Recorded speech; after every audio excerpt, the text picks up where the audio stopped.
yang mana waktu itu keluarga di kalangan Ahlul Bait ini banyak ditekan oleh kaum kerabat Bani Umayyah.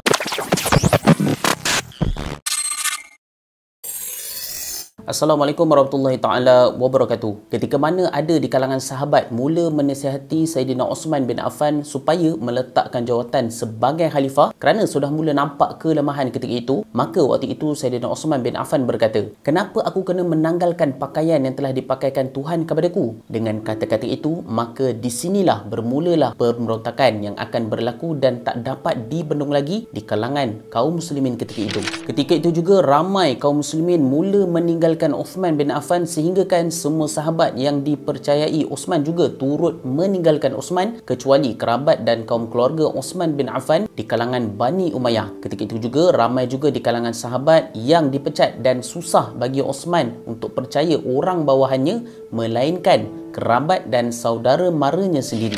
Waktu itulah ramai di kalangan kerabat dari Bani Umayyah dilantik menjadi pegawai di dalam kerajaan. Macam biasa, bila kaum kerabat menjadi pegawai, mulalah ada yang ambil kesempatan untuk membuat kerosakan atas amanah yang telah diberikan khalifah kepada mereka. Rakyat waktu itu banyak mengeluh kerana pegawai-pegawai dari kalangan Bani Umayyah ini banyak membuat masalah, dan yang paling teruk lagi, segala permasalahan ini tidak diketahui oleh khalifah iaitu Saidina Osman bin Affan sendiri kerana telah disembunyikan agar khalifah tidak dapat mengetahui apa yang berlaku terhadap rakyat ketika itu.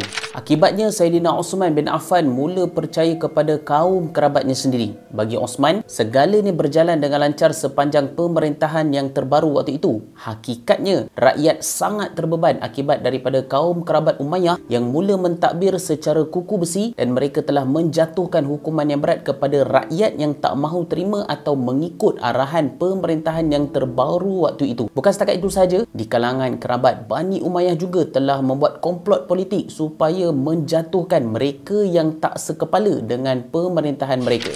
Waktu inilah bermulalah pemberontakan di Kufah, Basrah dan Mesir. Segala rasa yang tersimpan di dalam hati rakyat akhirnya dizahirkan di wilayah-wilayah ini. Ketika itulah muncullah seorang lelaki yang bernama Abdullah ibn Sabah, seorang yang mengaku Islam berasal dari kaum Yahudi. Abdullah bin Sabah ini mula menggunakan kata-kata sahabat yang besar untuk dijadikan poin untuk memanaskan pemberontakan ketika itu antara sahabat yang telah bertebaran di luar kawasan Madinah dan telah ke wilayah-wilayah Islam ketika itu ialah Abu Zar al-Ghifari, Ammar ibn Yasir dan Abdullah bin Mas'ud. Kalau anda semua nak tahu, Abdullah bin Sabah ini bukanlah nak ambil pendapat para sahabat yang berpengaruh untuk memperbetulkan keadaan di kalangan rakyat, tetapi dia ni menggunakan kesempatan untuk melagakan kaum muslimin dan dia rasa seronok orang Islam mula berpecah belah dan tak memberi sokongan kepada khalifah ketika itu iaitu Saidina Osman bin Affan. Antara cara yang telah dibuat untuk merosakkan hubungan kaum muslimin ketika itu ialah Abdullah bin Sabah ini menghidupkan satu aliran baru di mana aliran ini mengagungkan Saidina Ali bin Abi Talib, yang mana waktu itu keluarga di kalangan Ahlul Bait ini banyak ditekan oleh kaum kerabat Bani Umayyah. Aliran oleh Abdullah bin Sabah ini dipanggil sebagai mazhab Wisyayah, yang mana aliran ini menggunakan dalil dan wasiat Nabi SAW untuk menjadikan Ali bin Abi Talib sebagai khalifah. InsyaAllah pada video yang akan datang kita akan lihat sambungan keretakan umat Islam